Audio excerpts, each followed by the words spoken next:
Big boss super అనిపించింది నిజంగా. ఆడవాళ్ళని కానీ తక్కువ అంచనా వేస్తే ఏం జరుగుతుందో పృథ్వీకి చూపించాడు. నిన్న బిగ్ బాస్ చూపించాడు. పృథ్వీ చెప్పాడు కదా, రోహిణి నువ్వు ఖాళీ కామెడీ తప్ప ఏం చేయవని మొన్న ఎప్పుడో చెప్పినాడు కదా. పృథ్వీతోనే అసలు బిగించింది రోహిణి భయ్య. అసలు నేను ఎక్కడ పృథ్వీ పడిపోతాడా ముందు రోహిణి పడిపోతాడు అనుకున్నా. ఆడపిల్లగా శక్తి ఎంతో నిరూపించింది.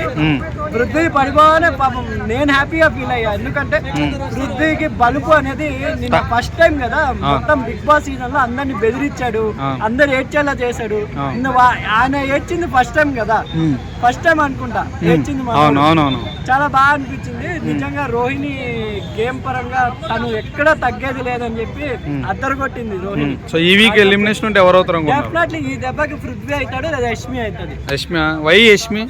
యష్మి కూడా నిన్న పాపం ఆడపిల్ల కదా, రోహిణికి ముంచి వేస్తుంది పృథ్వీ గెలవాలని. ఆమె ఆయన తట్టుకొని నిలబడింది చూడు.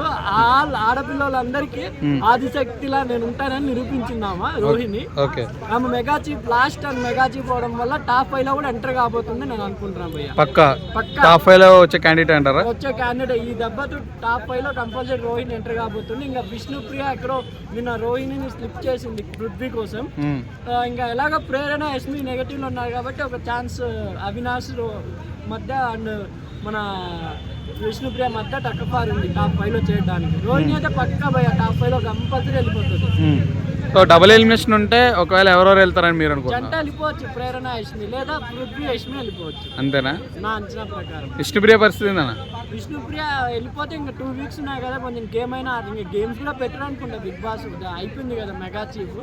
ఇంకా టాప్ 5 టాప్ 6 లో ఇలా అవి మొమెంటో ఉంటాయి కదా, ఆ మొమెంటో కోసం డైరెక్ట్ అంటే ప్రేక్షకులు చేయకుండా డైరెక్ట్ టాప్ 5 లో పోయినసారి అయ్యారు కదా చాలా మంది. అలా ఉండబోతుందేమో నా అభిప్రాయం భయ్య. ప్రేరణ వీళ్ళ విషయం ఏందన్నా? ప్రేరణ కొంచెం ఎక్కడో కొంచెం స్ట్రాంగ్ గానే ఉంది అనిపిస్తుంది. ఎక్కువ నెగటివ్ యష్మి కానీ మన పృథ్వీ కానీ అయ్యాని అనిపిస్తుంది నాకు. పృథ్వీ నిన్న రోహిణి దెబ్బకి కంపల్సరీ అదాల పాతాలని వెళ్ళిపోయాడు అనిపిస్తుంది నాకు. ఈ వీక్ అతను హెల్మెట్ అయినా ఆశ్చర్యపోవడం వస్తలేదు భయ్య. టాప్ 5 లో ఎవరు ఉంటారు మీ అంచనా ప్రకారం? నా అంచనా ప్రకారం ఇప్పుడు నబీల్ ఉంటాడు, నిఖిల్ ఉంటాడు, మన అవినాష్ కూడా టాప్ 5 లోకి వస్తాడు. మేబీ విష్ణుప్రియ అలా టాప్ 6 కానీ టాప్ 5 కానీ ఉండొచ్చు. టాప్ 2 వెళ్ళినా ఆశ్చర్యపోలేదు. ఎందుకంటే బయట పబ్లిక్ విష్ణుప్రియ ఆడకపోయినా విష్ణుప్రియ గెలవాలి అని కోరుకుంటున్నారు కదా తప్ప ఫేక్ అవుట్ అయితే విష్ణుప్రియ టాప్ 2 లో ఉంటుంది. అశ్వత్థామ 3.0 మీ అభిప్రాయం? గౌతమ్ అసలు ఈ సీజన్ 8 లో ఎవడైనా అన్ఎక్స్పెక్టెడ్ గా పుంజుకున్నాడంటే మన అశ్వత్థామ గౌతమే.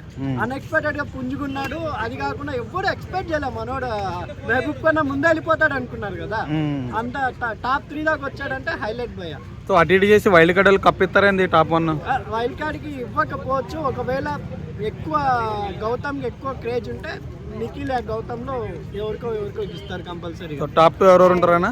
టాప్ 2 నిఖిల్ నబీల్ ఉంటారు. లేదు అటు ఇటు అయితే గౌతమ్ ఉంటాడు. ఫీమేల్స్ లో కన్ఫర్మ్ మీ అంచనా ప్రకారం ఫీమేల్స్ లో టాప్ 1 టాప్ 2 ఎవరికి వచ్చు? మేబీ టాప్ 5 వరకు ఉండొచ్చు. విష్ణుప్రియ కానీ రోహిణి కానీ అనుకుంటున్నాను నేను. విష్ణుప్రియ అటు ఇటు అయితే విష్ణుప్రియ లేదా అవినాష్ భయ్య. Thank you.